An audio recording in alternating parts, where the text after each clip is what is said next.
গুরুত্বপূর্ণ এই যে প্রক্রিয়াগুলো তোমাদের দেখাচ্ছে একেবারে চিত্র সহ, এই প্রক্রিয়াগুলো কিভাবে সংঘটিত হচ্ছে, যান্ত্রিক আবহবিকারের এই ধরনগুলোকে কাকে বলে, কোনটার কি রকম ছবি বা তার উদাহরণে তুমি কি বলবে, সবটাই কিন্তু তুমি এখানে দেখতে পাচ্ছ। তো তাহলে এই সম্পূর্ণ ক্লাসটা জেনে নেওয়ার জন্য চলো আমরা এখনই শুরু করে দিই।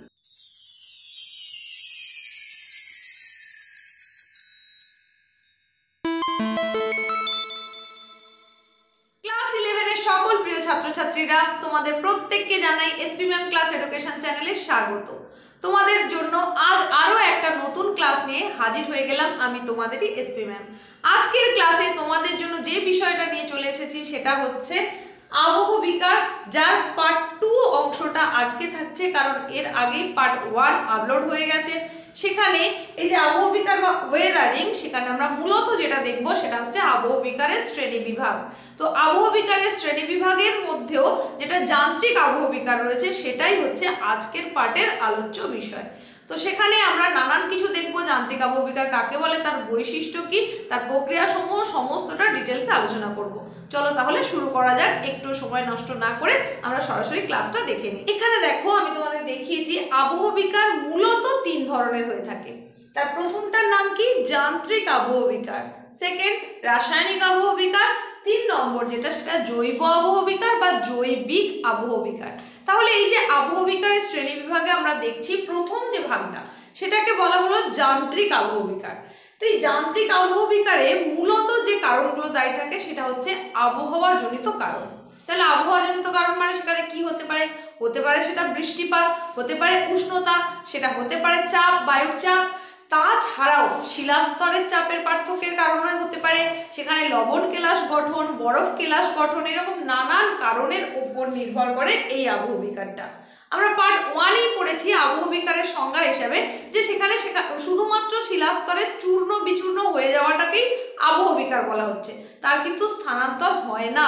ঠিক তেমনি যান্ত্রিক আবহবিকারের ক্ষেত্রেও একই ঘটনা, চূর্ণ বিচূর্ণ হবে কিন্তু সেটা স্থানান্তর হবে না। তবে এই ক্ষেত্রে এই যান্ত্রিক আবহবিকারের ক্ষেত্রে শিলা যে চূর্ণ বিচূর্ণ হয়ে যাওয়ার পর তার শুধুমাত্র অবস্থার ভৌত পরিবর্তন হয়, তার শিলা মধ্যস্থ যে খনিজ তার কিন্তু কোনো পরিবর্তন হয় না। সেই কারণে এই আবহবিকারকে আবার ভৌত আবহবিকারও বলা হয়, যার ইংলিশ টার্ম হচ্ছে যান্ত্রিক মানে মেকানিক্যাল, আর ভৌত মানে ফিজিক্যাল ওয়েদারিং, আবহবিকার ওয়েদারিং। তাহলে মেকানিক্যাল অর ফিজিক্যাল ওয়েদারিং বলা হয়ে থাকে যান্ত্রিক, অথবা ভৌত আবহবিকার বলা হয়ে থাকে এই যে শ্রেণী বিভাগটা। এর পরের যে শ্রেণী বিভাগটা সেটাকে বলেছি রাসায়নিক আবহবিকার। এটা আমরা পরে আসছি, আমরা ডিটেলস আগে যান্ত্রিক আবহবিকারটা তাহলে জেনে নেব। প্রথমেই তাহলে সংজ্ঞা হিসেবে তোমরা কি বলবে, এখানে আমি তোমাদেরকে সংজ্ঞাটা দেখিয়েছি। দেখো না, যে প্রক্রিয়ায় উষ্ণতার তারতম্য, আর্দ্রতা ও শুষ্কতার পার্থক্য, শিলাস্তরের চাপের হ্রাস বৃদ্ধি, জৈবিক কার্যকলাপ বা ক্রিয়াকলাপ প্রভৃতির প্রভাবে শিলা চূর্ণ বিচূর্ণ হয়, সেই প্রক্রিয়াকে বা তাকেই যান্ত্রিক আবহবিকার বা মেকানিক্যাল ওয়েদারিং বা ভৌত আবহবিকার বা ফিজিক্যাল ওয়েদারিং বলে। তাহলে একটু আগে আমি বোঝানোর সময়তেই বলছিলাম সেখানে কি দায়ী থাকে বিশেষ করে, সেটা বললাম যে উষ্ণতা দায়ী থাকতে পারে, মানে বায়ু প্রবাহে বায়ুর বিভিন্ন রকমের ক্রিয়াকলাপ, সেটা আবহাওয়াজনিত বিভিন্ন রকমের ক্রিয়াকলাপ, যেমন উষ্ণতার তারতম্য হতে পারে, আর্দ্রতা ও শুষ্কতার পার্থক্য সেটা হতে পারে, মানে বৃষ্টিপাতের পরিমাণটা কীরকম সেই তার উপর নির্ভর করছে, শিলাস্তরের চাপের হ্রাস বৃদ্ধি, শিলাস্তরের ওপরের চাপ সেটা কীরকম, সেটা কমছে না বাড়ছে তার উপর নির্ভর করতে পারে, জৈবিক ক্রিয়াকলাপ মানে মানুষ এবং অন্যান্য প্রাণীদের কার্যকলাপ, এই সমস্ত কারণের জন্য, এই সমস্ত কিছুর জন্য যখন শিলা চূর্ণ বিচূর্ণ হয়, আবহবিকারগ্রস্ত হয়, সেই প্রকার আবহবিকারকেই বলা হবে মেকানিক্যাল ওয়েদারিং বা যান্ত্রিক আবহবিকার। আর যেহেতু এই আবহবিকারে শিলার শুধুমাত্র অবস্থার পরিবর্তন হয়, ভৌত অবস্থার পরিবর্তন হয়, তার ভেতরকার খনিজের কোনো পরিবর্তন সাধন হয় না, তাই একে বলা হয় ভৌত আবহবিকার বা ফিজিক্যাল ওয়েদারিং। আশা করি সংজ্ঞাটা বুঝতে পেরেছো। তাহলে এই যে তোমরা সংজ্ঞাটা দেখলে, সংজ্ঞার পরে এবার আমরা যেটা দেখে নেব সেটা হচ্ছে বৈশিষ্ট্য। যান্ত্রিক আবহবিকারের বৈশিষ্ট্য কি সেগুলো আমি এখানে পরপর লিখেছি, তোমরা একটু দেখে নাও, প্রয়োজনে তোমরা নোট ডাউন করে নাও, চাইলে স্ক্রিনশটও নিয়ে নিতে পারো। দেখো আমরা যেগুলো সংজ্ঞায় বলেছি, যে যে কারণগুলো দায়ী মূলত এই আবহবিকারটা হতে গেলে। সেইগুলো আমরা লিখলাম কি না, সৌরতাপ, বৃষ্টিপাত, তুষারপাত, বায়ুপ্রবাহ প্রভৃতির দ্বারা শিলা চূর্ণ বিচূর্ণ হয় এবং আবহবিকারগ্রস্ত হয় এই প্রক্রিয়ায়। আর দ্বিতীয়তে কি লিখেছি, শিলার কেবলমাত্র ভৌত পরিবর্তন হয়, রাসায়নিক পরিবর্তন হয় না। তার মানে কি হলো না, মূল শিলার যে বৈশিষ্ট্য সেটা একই রয়ে গেল, মানে যেরকম ছিল সেই একই বৈশিষ্ট্যযুক্ত থেকে গেল, অর্থাৎ অপরিবর্তনশীল থাকে।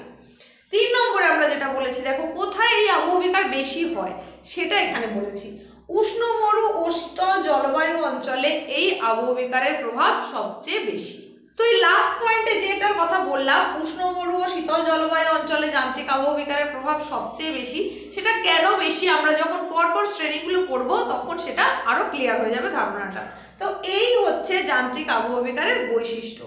এখন আমরা যেটা দেখে নেব সেটা হচ্ছে যান্ত্রিক আবহবিকার সাধারণত কোন কোন পদ্ধতিতে সংঘটিত হয়। এইবার পরবর্তী অংশে আমরা যেটা দেখব সেটা হচ্ছে তাহলে প্রক্রিয়া সমূহ, মানে কোন কোন প্রক্রিয়ায় যান্ত্রিক আবহবিকার সংঘটিত হয়। তাহলে এই যে 3টে আমাদের আবহবিকারের শ্রেণী বিভাগে দেখিয়েছি, তার মধ্যে আজকের পাঠে কিন্তু সম্পূর্ণটাই আমরা আলোচনা করছি যান্ত্রিক আবহবিকার নিয়ে। তাহলে যান্ত্রিক আবহবিকার কাকে বলে জেনেছি, বৈশিষ্ট্য জেনেছি, এখন আমরা প্রক্রিয়াগুলো দেখব। তো এই যান্ত্রিক আবহবিকার সংগঠিত হতে গেলে মূল 4টে প্রক্রিয়া রয়েছে, সেটাই আমি তোমাদেরকে এখানে দেখিয়ে দিচ্ছি। সেই 4টে প্রক্রিয়া কি কি? এই 4টে প্রক্রিয়া হচ্ছে উষ্ণতার পরিবর্তনজনিত প্রক্রিয়া, চাপজনিত প্রক্রিয়া, কেলাসন প্রক্রিয়া আর জলজনিত প্রক্রিয়া। এই যে 4টে প্রক্রিয়ার কথা বললাম, এই 4টে প্রক্রিয়ায় মূলত যান্ত্রিক আবহবিকার সংঘটিত হয়। এছাড়াও অন্যান্য আরো কিছু প্রক্রিয়া রয়েছে। মূল এই 4টে প্রক্রিয়ার মধ্যে তোমাদের সাধারণত পরীক্ষায় যেটা এসে থাকে সেটা হচ্ছে উষ্ণতার পরিবর্তনজনিত প্রক্রিয়ায় যান্ত্রিক আবহবিকার সম্পর্কে লেখো, বা বলতে পারে উষ্ণতার পার্থক্য অনুযায়ী বিভিন্ন প্রকারের যান্ত্রিক আবহবিকার প্রক্রিয়া সম্পর্কে বর্ণনা দাও। এই ধরনের প্রশ্নটা মূলত এসে থাকে।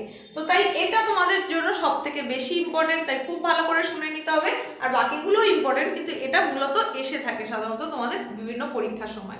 এইবার দেখো, উষ্ণতার তারতম্য বা উষ্ণতার পরিবর্তনজনিত যে প্রক্রিয়া বলছি, এই প্রক্রিয়ায় যান্ত্রিক আবহবিকার আবার আরো 4 ভাবে সংঘটিত হয়। মানে উষ্ণতার পরিবর্তনজনিত কারণ যেটা, সেখানে আরো 4টে প্রক্রিয়া কাজ করে। সেই 4টে প্রক্রিয়া কি কি এখানে আমি দেখিয়েছি। দেখো, প্রস্তর চাই খণ্ডীকরণ 1 নম্বর, 2 নম্বরে দেখিয়েছি স্বল্পমোচন, 3 নম্বরে দেখিয়েছি ক্ষুদ্রকণা বিসরণ, 4 নম্বরে দেখিয়েছি গণ্ড শিলা বিদারণ। আবার বলছি, এই অংশটাই মেনলি তোমাদের পরীক্ষায় এসে থাকে। বেশিরভাগ সময় প্রশ্নটা এরকম থাকে, উষ্ণতার পরিবর্তনজনিত কারণে সৃষ্ট আবহবিকারের প্রক্রিয়াসমূহ বিবরণ দাও।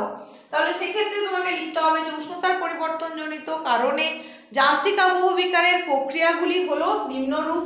আগে যান্ত্রিক আবহবিকার কাকে বলে তার আগে লিখে দিলে, তারপরে ওই কথাটা লিখলে এরপরে এই একটা একটাকে আমরা বিবৃত করব। আর অবশ্যই সেখানে ছবিগুলো আঁকার কিন্তু চেষ্টা করবে। খুব আর্টিস্টিক না হলেও বোঝানোর মতন করে ছবি কিন্তু অবশ্যই তোমাকে করতে হবে। ভূগোল বিষয়ে অধিকাংশ নম্বরটাই কিন্তু নির্ভর করে তুমি কতটা ছবি দিয়ে সেটাকে প্রেজেন্ট করছো তার উপরে। তাহলে দেখো, এই যে এখানে তোমাদের প্রথম যে ভাগটা দেখিয়েছি উষ্ণতার পরিবর্তনজনিত প্রক্রিয়ার আরো একটা প্রক্রিয়া হিসেবে প্রস্তর চাই খণ্ডীকরণ। এই প্রস্তর মানে পাথর, চাইয়ের আকারে, বড় বড় চাঙড়ের আকারে, খণ্ডীকরণ মানে খণ্ড খণ্ড হয়ে যাওয়া। এটা বোঝানোর জন্য তোমাদেরকে এখানে আমি একটা ছবি দেখিয়েছি। এখন খুব সহজ করে আমি একে বোঝানোর চেষ্টা করেছি যাতে তোমরা সহজেই বুঝতে পারো। এখানে দেখো, একটা বড় শিলা ছিল, বড় সেই শিলাখণ্ডটা ব্লকের মতো বড় বড় চাইয়ের আকারে দেখো বিচ্ছিন্ন হয়ে গেছে, ভেঙে ভেঙে গেছে, এবং এই যে তলার অংশে টুকরো টুকরো খণ্ড খণ্ড হয়ে পড়ে রয়েছে। মানে আবহবিকার প্রক্রিয়া মানে তো তার স্থানান্তর হবে না, খণ্ড খণ্ড হয়ে যেতে পারে, চূর্ণ বিচূর্ণ হতে পারে, কিন্তু তার স্থানান্তর হবে না। এটাই হচ্ছে আবহবিকার। তাহলে প্রস্তর চাই খণ্ডীকরণে আমরা দেখছি কি হবে না, যে বিশেষ প্রক্রিয়ায় বড় বড় চাইয়ের আকারে প্রস্তরখণ্ড ক্রমাগত উষ্ণতার পার্থক্যের কারণে সংকোচন এবং প্রসারণের ফলে খণ্ড খণ্ড অংশে বিভক্ত হয়ে পড়ে, সেই বিশেষ প্রক্রিয়াকেই বলা হবে প্রস্তর চাই খণ্ডীকরণ। এই হয়ে গেল সংজ্ঞা। তাহলে এই যে আমরা সংজ্ঞা জানলাম, ছবিটা দেখে নিলাম, উদাহরণ হিসেবে কি বলতে পারি? উদাহরণ হিসাবে বলতে পারি মরু এবং মরুপ্রায় অঞ্চলে মূলত পাললিক শিলা এবং ব্যাসল্ট শিলায় এই যান্ত্রিক আবহবিকার প্রক্রিয়াটি বিশেষভাবে সংঘটিত হয়। কোনটা? এই প্রস্তরচায়ী খণ্ডীকরণ। এইবার প্রক্রিয়াটা কীরকম একটু জেনে নিই। দেখো, শিলা যেটার কথা আমরা বারবার বলছি, এই শিলা মানে প্রস্তর, সেটা তো আসলে শিলা, সেটার খণ্ডীকরণ ঘটছে। তো সেটা কি করে হচ্ছে, এই যে প্রক্রিয়াটা এটা কিভাবে হচ্ছে সেটা একটু বুঝিয়ে দেওয়ার জন্য বলছি। শিলা হচ্ছে তাপের কুপরিবাহী, মানে সহজে সেখানে তাপের পরিবহন হয় না। তাহলে তাপের কুপরিবাহী হওয়ার কারণে কি হবে, কোনো শিলাময় অঞ্চল সেটার ওপরের অংশ দিনের বেলা কিছুটা পরিমাণে উত্তপ্ত হলেও ভেতরের অংশটা উত্তপ্ত হতে পারছে না। তাহলে এই যে তাপজনিত কারণে সূর্যের তাপে শিলার ওপরের স্তরটা কি হলো না, প্রসারণ হলো তার। কিন্তু শিলার ওই যে ভেতরের অংশটা সেটা তো প্রসারণ হতে পারলো না, কারণ শিলা কুপরিবাহী তাপের, এটা আমরা আগেই বলেছি। তাহলে সেই সমপরিমাণ তাপটা ভেতরে প্রবেশ করতে পারছে না, তার ফলে সেই অংশের শিলাটা কিন্তু প্রসারিত হতে পারলো না। আবার রাত্রিবেলা কি হচ্ছে, রাত্রিবেলা শিলা যেহেতু তাপের কুপরিবাহী, সে তাড়াতাড়ি করে সেই তাপটাকে বর্জন করে দিচ্ছে ওই উপরের অংশটা, যেটা সে গ্রহণ করে প্রসারিত হয়েছিল। তাহলে বর্জন করে দেওয়ার সঙ্গে সঙ্গে সে কি হলো, সংকুচিত হয়ে গেল। কিন্তু সেই তুলনায় মানে সে যতটা সংকুচিত হলো সেই তুলনায় ভেতরের অংশের শিলা ততটা সংকুচিত হতে পারলো না। এর ফলে এইভাবে কি হচ্ছে, শিলাস্তরের মধ্যে ক্রমাগত সংকোচন আর প্রসারণ কার্য হচ্ছে। কোথায়? শিলার উপরিস্তরে, ভেতরে নয়। এই সংকোচন প্রসারণজনিত কারণেই কি হচ্ছে, তাপমাত্রা পার্থক্যের জন্য সেখানে এরকম ব্লকের আকারে খণ্ড খণ্ড অংশে বিভক্ত হয়ে পড়ছে, বিচ্ছিন্ন হয়ে পড়ছে। আর সেটা দুরকমভাবেই হতে পারে, মানে এইভাবে যে বিচ্ছিন্ন হয়ে যাওয়ার জন্য যে ফাটলটা তৈরি হবে সেটা হতে পারে এরকম অনুভূমিক ফাটল, এই যে দেখো এগুলো হচ্ছে অনুভূমিক ফাটল, আবার হতে পারে এরকম উল্লম্ব ফাটল। তাহলে দু ধরনের ফাটলই কিন্তু সেখানে সৃষ্টি হতে পারে। তোমরা নিশ্চয়ই জানো যে স্বাভাবিক সাধারণ ভূমিরূপের তুলনায় যদি বালি অংশ আমরা দেখি তাহলে সেটা কিন্তু তুলনায় তাড়াতাড়ি গরম হয়ে যায় সূর্যের তাপে। নিশ্চয়ই যখন কনস্ট্রাকশনের কাজ হয় সেখানে যখন বালি জমা থাকে সেখানে যদি তুমি লক্ষ্য করো দেখবে পাশের মাটিটা যতটাও না গরম হয়েছে তার থেকে বালিটা কিন্তু সূর্যের তাপে বেশি গরম হয়ে গেছে। আবার ঠিক সূর্যাস্তের পর পর ওই মাটিটা যত তাড়াতাড়ি না ঠান্ডা হচ্ছে বালিটা কিন্তু তারও আগে ঠান্ডা হয়ে গেছে। তাহলে বালি কি করছে, সহজেই তাপ গ্রহণ করে নিচ্ছে, আবার সহজেই তাপটাকে বর্জন করে দিচ্ছে। ঠিক এই কারণে বেলে পাথরযুক্ত যে জায়গাগুলো রয়েছে সেখানে এই প্রস্তরচায়ী খণ্ডীকরণ বেশি পরিমাণে সংঘটিত হবে। এইবার তাহলে আমরা কি কি জানলাম, এখানে সংজ্ঞা দেখলাম, ছবি দেখলাম, সমস্ত রকমের প্রক্রিয়া সমূহ জানলাম, আর এখান থেকে আমরা বৈশিষ্ট্যটাও খুব সহজে লিখে ফেলতে পারবো। আর সেই বৈশিষ্ট্য হিসাবে আমরা কি বলতে পারি না, এই পদ্ধতিতে শিলার ওপরের অংশে মূলত এই সংকোচন প্রসারণ সংঘটিত হয়। 2 নম্বর বৈশিষ্ট্যে বলতে পারি এইখানে এই প্রক্রিয়ায় শিলার ওপরের অংশটা কি হয়, চ্যাপ্টা বা সমতল প্রকৃতির হয়ে থাকে। 3 নম্বর বৈশিষ্ট্য হিসাবে বলতে পারি এটা যখন খণ্ডীকরণ হয় সেটা ব্লকের মতো বড় বড় চাইয়ের আকারে বিচ্ছিন্ন হয়। 4 নম্বর বৈশিষ্ট্য হিসেবে বলতে পারি এখানে 2 ধরনের ফাটল সৃষ্টি হয় বা দারণ সৃষ্টি হয়, সেটা অনুভূমিক বা উল্লম্ব হতে পারে। এইবার দেখো আমরা এতক্ষণ তাহলে দেখলাম ব্লক ডিসইন্টিগ্রেশন বা প্রস্তরচায়ী খণ্ডীকরণ। এর পরবর্তী যে প্রক্রিয়াটার কথা আমরা এখানে বলেছি সেটা হচ্ছে স্বল্পমোচন। এই স্বল্পমোচন জিনিসটা কি সেটা বোঝানোর জন্য আমি তোমাদের জন্য এখানে একটা খুব সহজভাবে যাতে বুঝতে পারো তার জন্য একটা ছবি আঁকার চেষ্টা করেছি। ছবিটা দেখো এবং বুঝে নেওয়ার চেষ্টা করো। এই যে স্বল্পমোচন, দেখো যাইগুলোই বলেছি, যে 4টে ভাগ বলেছি, সবের পিছনে মূল কারণ কে, উষ্ণতার পরিবর্তন। তাহলে এখানেও কিন্তু উষ্ণতার পরিবর্তন ঘটতে হবে। এবার স্বল্পমোচন এটা এসেছে দুটো শব্দ থেকে, স্বল্প আর মোচন। স্বল্প কথাটার অর্থ হচ্ছে খোসা, আর মোচন কথার অর্থ ত্যাগ করা। তাহলে খোসা ত্যাগ করবে কে, শিলা। শিলার আবার খোসা হয়, সেটা কিভাবে ত্যাগ করা সম্ভব দেখো আমরা তাহলে আলোচনা করি, দেখি যে সেখানে কি তথ্য উঠে আসে। তাহলে উষ্ণতার পরিবর্তন যখন হয় তখন কি হবে, শিলার মধ্যে অবশ্যই সংকোচন প্রসারণ ঘটবে। আর আমরা এটা বলেইছি যে শিলা হচ্ছে তাপের কুপরিবাহী। তাহলে শিলা যখন সূর্যের তাপে উত্তপ্ত হচ্ছে দিনের বেলা তখন তার উপরের অংশটার প্রসারণ ঘটছে, কিন্তু সেই তুলনায় ভেতরের অংশের প্রসারণ ঘটেনি। আবার তেমনি রাতের বেলা যখন সেই তাপটা বর্জন করে দিচ্ছে তখন সেটা সংকুচিত হচ্ছে এবং তার সংকোচনের ফলে ওপরের অংশটা যেরকমভাবে ওপরের অংশের মধ্যে পীড়ন তৈরি হচ্ছে তার কারণ ভেতরের অংশে ততটাও সংকুচিত হচ্ছে না।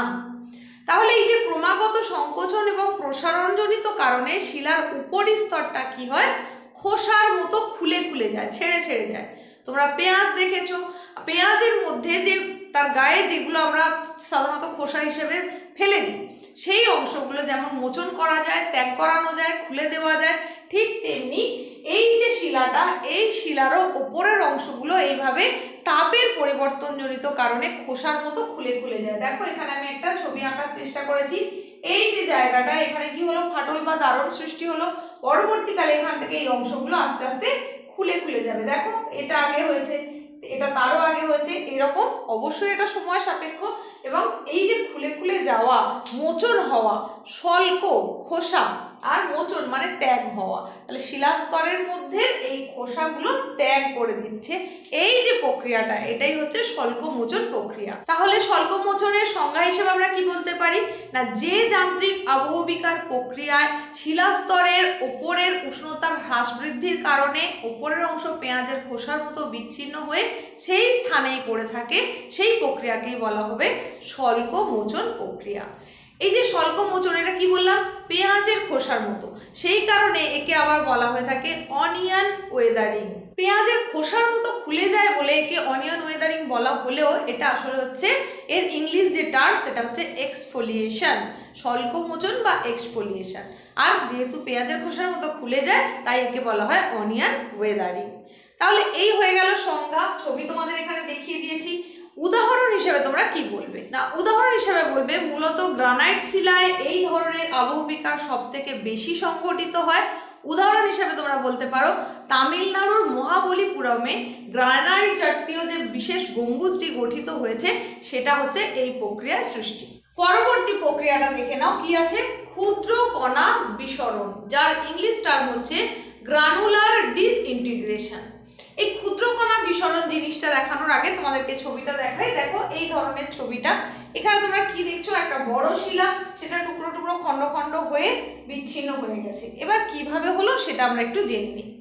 দেখো মূলত উষ্ণতার পরিবর্তনজনিত কারণ, সেটা তো আগেই বললাম। উষ্ণতার পরিবর্তনের কারণে অনেক সময় শিলার যে উপরিস্তরে সংকোচন প্রসারণের সৃষ্টি হয়, তার ফলে শিলা ফেটে যায়, ফেটে গিয়ে ক্ষুদ্র ক্ষুদ্র কণায় পরিণত হয়, ছোট ছোট। দেখো এখানে যেমন দেখছিলাম ব্লক আকারে, এখানে দেখছি খোসার মতো ছেড়ে যাচ্ছে, এখানে কিন্তু ছোট ছোট ক্ষুদ্র ক্ষুদ্র আকারের কণায় পরিণত হয়।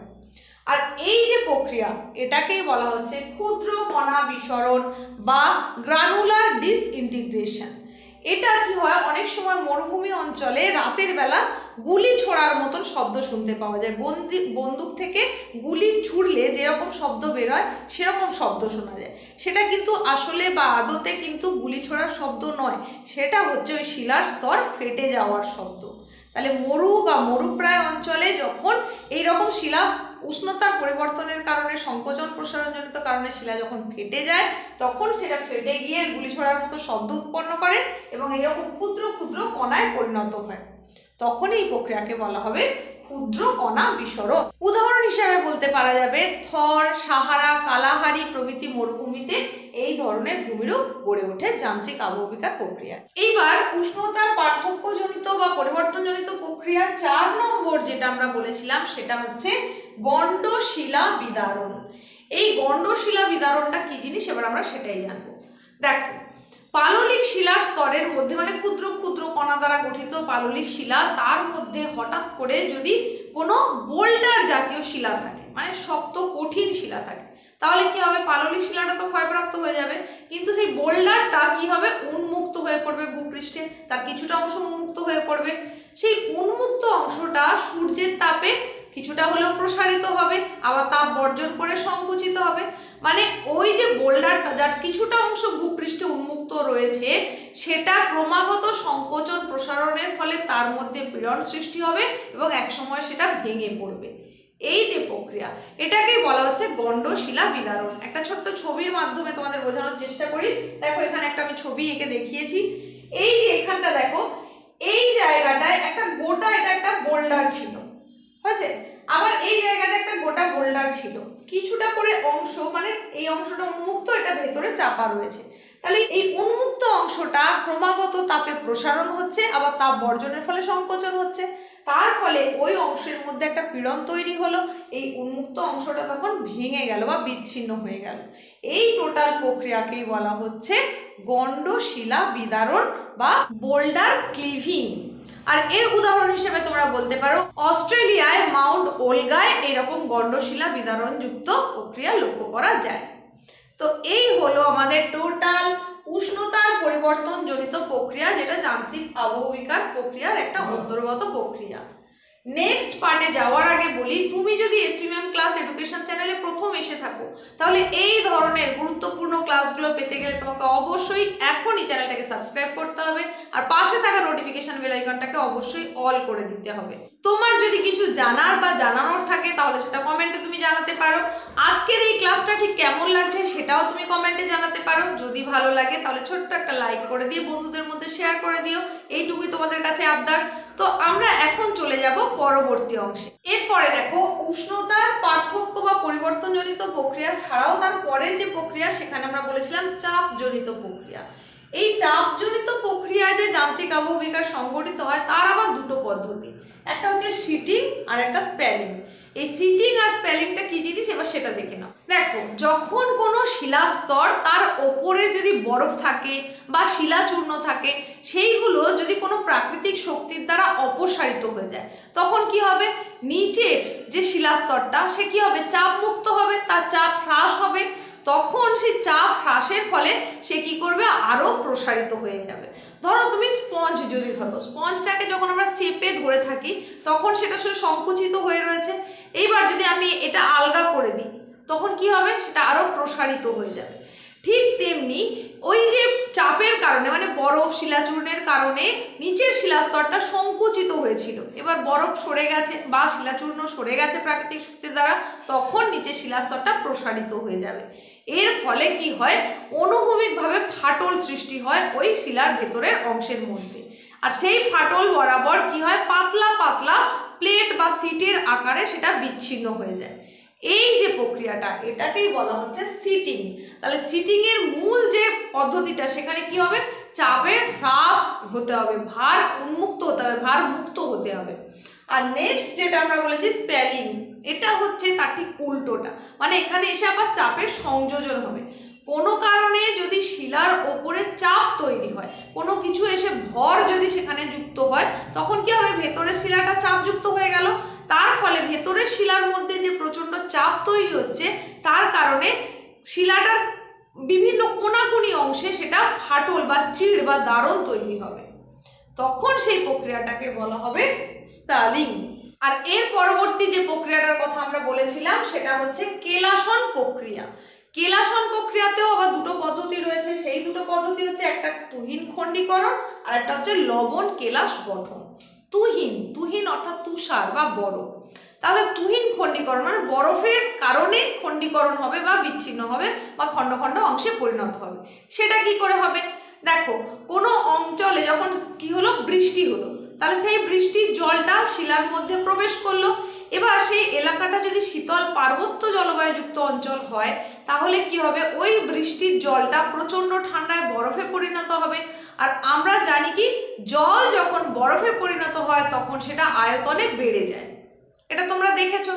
তাহলে এই যে শিলার মধ্যে প্রবেশ করা জলটা বরফে পরিণত হয়ে গিয়ে আয়তনে বেড়ে গেল, তার মানে সে কি করবে, শিলার দুপাশে শিলাস্তরের মধ্যে প্রচণ্ড চাপ প্রয়োগ করবে, আর তার ফলে সেই অংশ থেকে ওই শিলাস্তরটা বিচ্ছিন্ন হয়ে পড়বে বা ভেঙে পড়বে বা ফাটল যুক্ত হবে। এই যে পদ্ধতি, সেটাকেই বলা হচ্ছে তুহিন খণ্ডীকরণ। মানে তুহিনের দ্বারা বা তুষারের দ্বারা খণ্ডযুক্ত হয় বলে এই প্রক্রিয়ায় যে যান্ত্রিক আবহবিকার হয় সেটাই হচ্ছে তুহিন খণ্ডীকরণ। এটা কোথায় বললাম, পার্বত্য শীতল জলবায়ু অঞ্চলে। আর দ্বিতীয় যেটা বলেছি লবণ কেলাস গঠন, এটা কিন্তু হবে উষ্ণ মরু জলবায়ু অঞ্চলে। কেমন, উষ্ণ মরু জলবায়ু অঞ্চলে সেখানেও কি হলো, বৃষ্টির জল শিলার মধ্যে প্রবেশ করলো। এবার যেহেতু সেখানে উষ্ণতা বেশি, তাহলে সেই শিলাটা কি হবে, সহজেই বাষ্পীভূত হয়ে যাবে। সেই শিলাস্তরটা মানে ওই যে বৃষ্টির জলটা প্রবেশ করেছিল সেই জলটা বাষ্পীভূত হয়ে যাবে। কিন্তু তার মধ্যে লবণ কেলাস তৈরি হবে। তার কারণে সেই লবণ কেলাসের ফলেও শিলাস্তরের মধ্যে প্রচণ্ড চাপ তৈরি হবে এবং তার কারণে শিলাটা ভেঙে ভেঙে যাবে। একেই বলা হচ্ছে লবণ কেলাস গঠন। তাহলে কেলাসন প্রক্রিয়া আমরা এখানে দুরকম দেখলাম, একটা হতে পারে বরফের কেলাসন আর একটা হতে পারে লবণ কেলাসন। দুই ধরনের প্রক্রিয়াই আমরা দেখে নিলাম। নেক্সট যে ভাগটা ছিল সেটা হচ্ছে জলজনিত প্রক্রিয়া। এই জলজনিত প্রক্রিয়ার আবার দুটো প্রক্রিয়া রয়েছে, একটা হচ্ছে ফ্লেকিং আর একটা স্লেকিং। ফ্লেকিং জিনিসটা কি না, বৃষ্টির ফলে শিলাস্তরের মধ্যে জল প্রবেশ করলো, সেই জলের সংস্পর্শে এসে শিলার কিছুটা অংশ কি হলো, আর্দ্র হয়ে গেল, মানে ভিজে হয়ে গেল। ভিজে গেলেই স্বাভাবিকভাবে সেটা ফুলে উঠবে, কিন্তু আবার যখন সেটা শুকনো হয়ে যায় তখন সংকুচিত হয়ে যায়। তাহলে এই যে প্রসারণ এবং সংকোচন সাধিত হচ্ছে, তার ফলে কি হয়, শিলাস্তরের মধ্যে এক ধরনের টান বা পীড়ন সৃষ্টি হবে এবং তার ফলে যখন সেটা আবহবিকারগ্রস্ত হবে তাকেই বলা হবে ফ্লেকিং। আর বাকি রইল এই যে স্লেকিং। স্লেকিংটা তাহলে কি, ধরো ছোট ছোট দানার পাললিক শিলা বা যদি বলা হয় কাদা পাথরের কথা, সেটা কি হয়, জলের সংস্পর্শে এসে সেটা ফুলে ওঠে এবং আবার সূর্যের তাপে সেটা শুষ্ক হয়ে গিয়ে সংকুচিত হয়ে যায়। এই যে ক্রমাগত সংকোচন আর প্রসারণ সাধিত হচ্ছে, তার ফলে শিলাস্তরের মধ্যে অনেক সময় ক্ষুদ্র ক্ষুদ্র অংশে সেটা পরিণত হয়, বিচ্ছিন্ন হয়ে যায়, খণ্ড খণ্ড অংশে চূর্ণ বিচূর্ণ হয়ে যায়। এই যে প্রক্রিয়া, একেই আবার বলা হয়ে থাকে স্লেকিং বা কলিকরণ। ব্যাস, এই হলো টোটাল তোমাদের যান্ত্রিক আবহবিকারের প্রক্রিয়া সমূহ। টোটাল প্রক্রিয়াটা দেখিয়ে দিলাম।